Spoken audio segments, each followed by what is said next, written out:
Hola, hola, hola, buenos días, buenas tardes, buenas noches.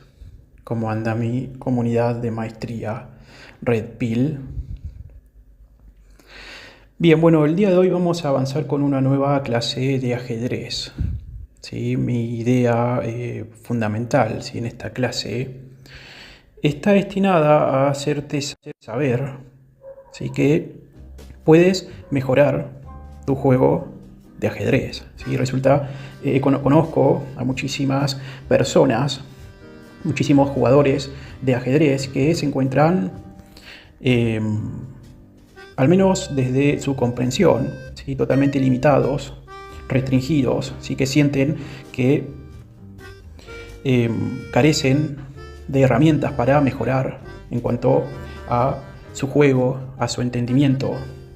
¿Sí?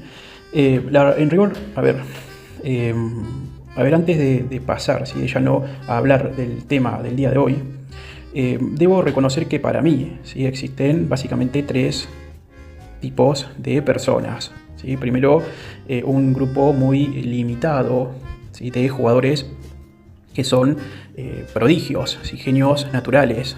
¿Sí? Entiéndase Capablanca, Karpov, ¿sí?, Kramnik, Dick Liren, ¿sí?, incluso Magnus Carlsen. Y estas personas realmente lo que ocurre es que realmente entienden del ajedrez, ¿sí? No necesitan ni comprender ni aprender más nada, ¿sí? Se le da por natural el desarrollo, ¿sí?, en cuanto a los fundamentos de este juego. ¿Sí? Pero luego existe una segunda categoría de personas, ¿sí?, dentro de la cual creo yo que entramos el 99% de los jugadores, ¿sí?, que necesitan trabajar su propio juego, su propio entendimiento, ¿sí?, en cuanto a la estrategia, en cuanto a los fundamentos, ¿sí?, en cuanto a la táctica, en cuanto al cálculo. ¿Sí? Quizás lo optimista de esto es que hay material de estudio. ¿Sí? Quizás lo optimista es que existe lo suficiente actualmente como para aprender, ¿sí?, aquello que necesitamos para mejorar nuestro juego, nuestra comprensión, ¿sí?, independientemente de nuestro talento natural o no. ¿Sí? Y por último existe finalmente un grupo que nunca podrá quizás salir, ¿sí?, de lo más básico del juego. ¿Sí? Si bien se trata de personas que disfrutan de la partida, ¿sí?, de los fundamentos posicionales, ideas estratégicas, ¿sí?, de este juego, incluso en cuanto a su cálculo, siempre estarán limitados, siempre les serán desconocidos para ellos. ¿Sí? Entonces, ¿en qué grupo te encuentras tú? ¿Sí? ¿En qué grupo estás? ¿Sí? Si asumimos, por ejemplo, que no somos genios naturales, no somos prodigios de ajedrez,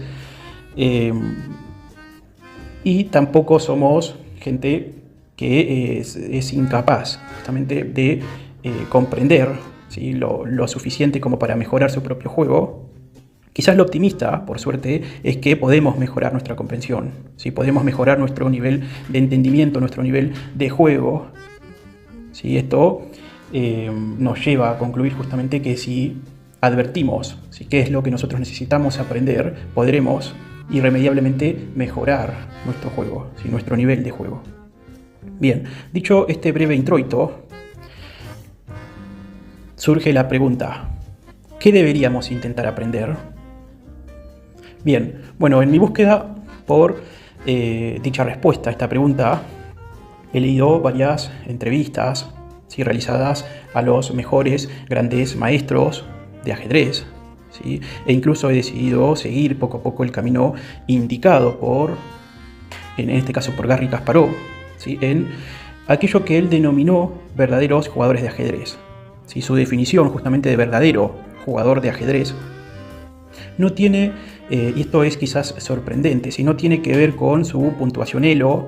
A ver, si bien su puntuación, su rating demuestra naturalmente quién es real y quién no, si demuestra también su capacidad de cálculo, su conocimiento de aperturas y demás, si no se trata de algo mucho más sutil, ¿sí?, sino que la diferencia, ¿sí? Para Garry Kasparov, entre un verdadero jugador de ajedrez, ¿sí? De un mal jugador de ajedrez o de un falso jugador de ajedrez, es que el verdadero jugador de ajedrez es alguien que sabe dónde van las piezas. ¿Sí? Esto es muy importante. ¿Sí? Es alguien que sabe dónde deben ir sus piezas. Digamos que con esta idea en la cabeza, ¿sí? Me he dado cuenta de que la mayoría de los jugadores, ¿sí? Se deciden por adquirir herramientas, ¿sí? Que tienen que ver con mejorar su comprensión del juego posicional. ¿Sí? Esto irremediablemente les derivará como consecuencia en entender, ¿sí? Aunque sea en un nivel muy elemental, dónde es que sus piezas deben ir. Creo, por cierto, que los verdaderos jugadores de ajedrez jamás, y esto es tajante, ¿sí? Pondrán una pieza propia en una casilla que sea sospechosa. ¿Sí? Solo los jugadores inferiores son capaces de poner, ¿sí? sus piezas en casillas sospechosas. Entonces, cuando alguien como Magnus Carlsen, cuando alguien como Dean Liren, cuando alguien como Kasparov, Kramnik, incluso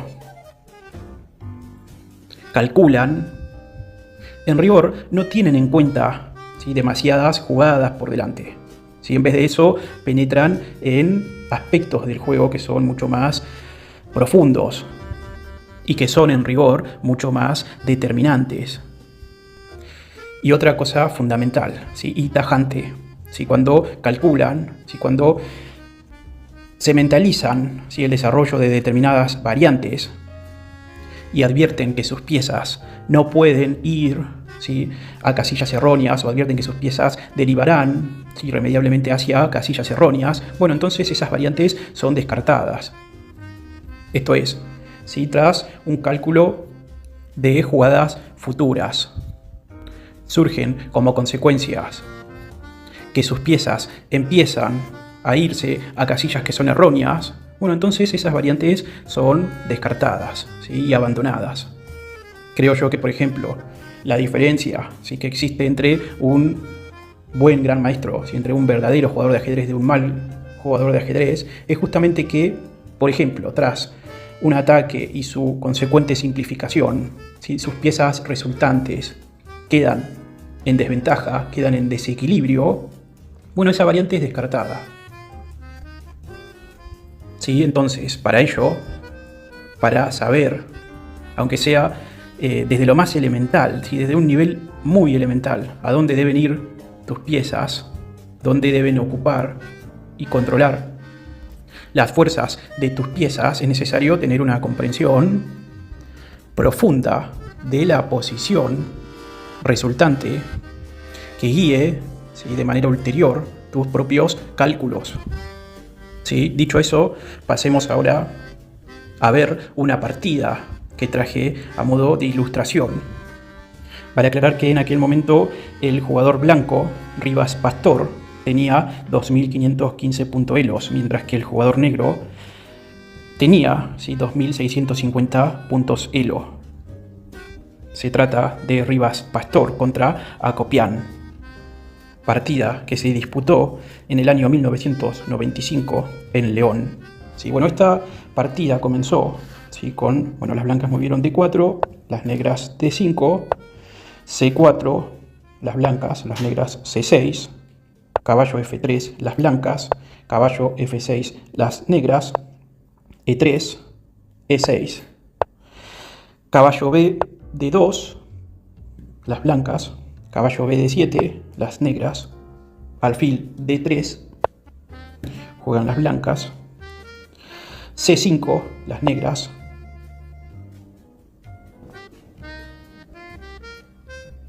B3, las blancas, C por D4, las negras, E por D4,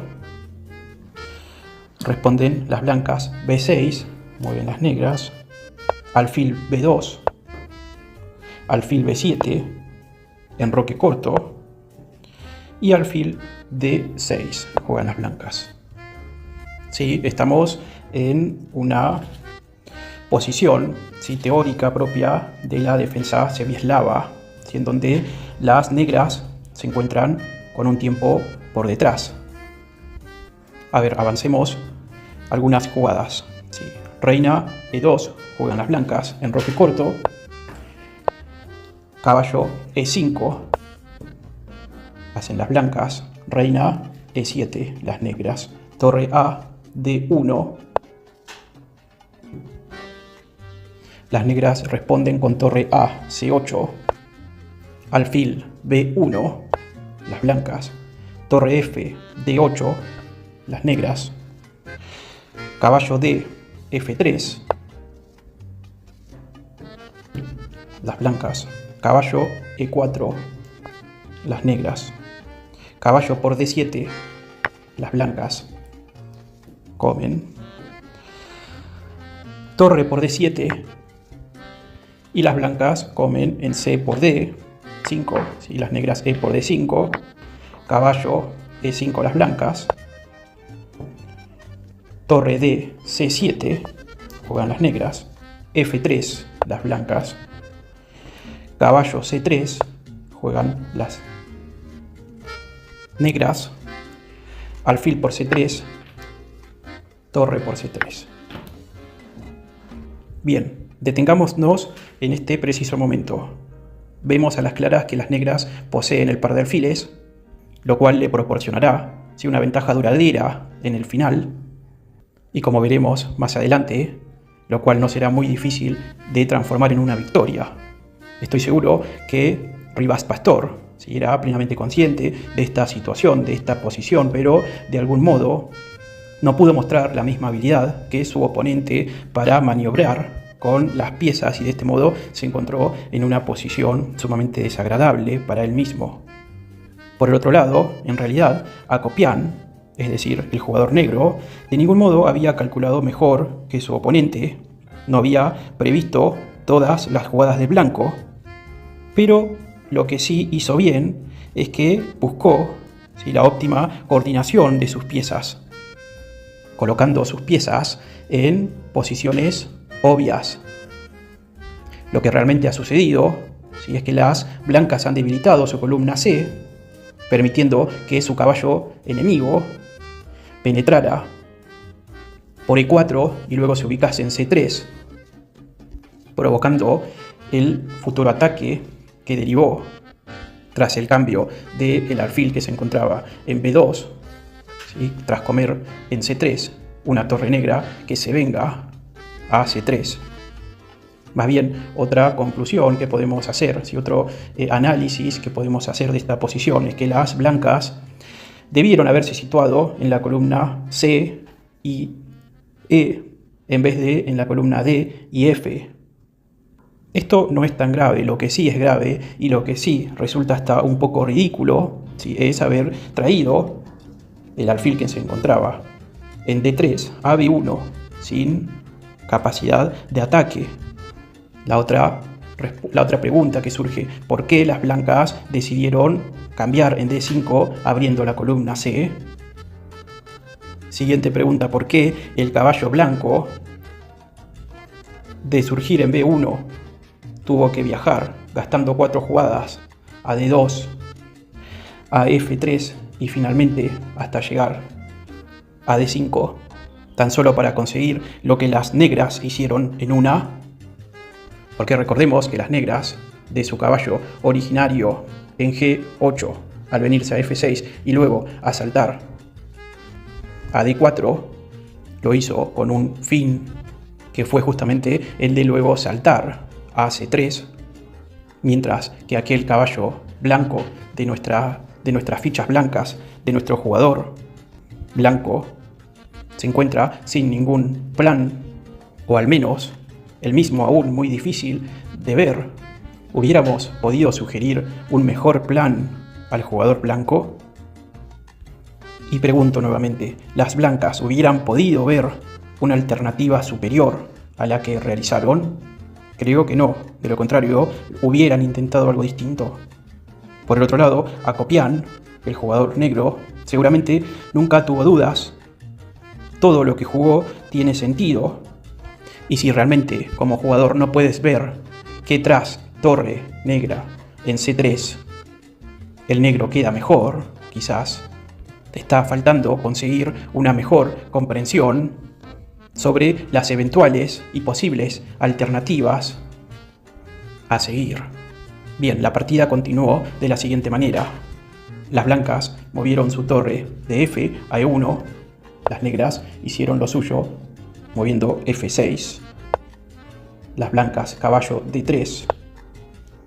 Las negras reina por E2.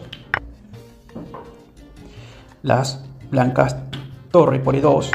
Rey F7. Las negras. Torre E1. Las blancas. H5. Las negras. G3. A5. Las negras. Torre C1. Las blancas. Alfil A6. Las negras. Torre por C3. Torre por C3. Las negras. Torre D1. Las blancas. G5. Rey F2. H4. Las negras. Rey E2. Las blancas. Rey G2, quise decir. Alfil B5. Las negras. G4. Las blancas. Alfil A6. Las negras. H3. Las blancas. A4. Las negras. B por A4. Torre A3. Las negras. Caballo C1. Las blancas. Alfil F4. Alfil C2. Las blancas. Alfil C4. Alfil B3. Juegan las blancas. Torre por B3. Alfil por B3. Caballo por B3. Torre por A2. Jaque. Rey F1. Torre B2. Las negras. Torre D3. Juegan las blancas. Torre A2. Las negras. Torre C3. Las blancas. Torre por A4. Las negras. Y las blancas se rinden. ¿Sí? Bien, podemos deducir entonces que incluso en la elite mundial las partidas se deciden por factores posicionales. Digamos más bien que la superioridad de las piezas negras tienen mucho más que ver con un entendimiento cabal de a dónde es que sus piezas deben de ir, cómo éstas deben de coordinarse mancomunadamente y mellar poco a poco en el juego de su oponente. Más bien diría que la superioridad flagrante del jugador negro responde justamente a un entendimiento general, posicional, y todo esto suscitado a un nivel muy elemental. Bien, hasta acá por hoy esta comprensión posicional de todas tus piezas, tanto en su devenir como en los cálculos a realizar y por ende a las variantes a elegir o descartar. Es algo que todo gran maestro, que todo jugador de elite, de buen nivel, debe dominar. Pero para ello es necesario, en primer término, comprender hacia dónde es que nuestras piezas deben jugar. Espero que les haya servido, espero que les haya gustado. Si así fue, te pido que dejes un comentario, te suscribas, des like. Y por cierto, estoy dando clases de ajedrez online. Si te interesa, puedes contactarme. Mi link de contacto se encuentra en mi descripción. Así que sin más, será hasta la próxima. Saludos.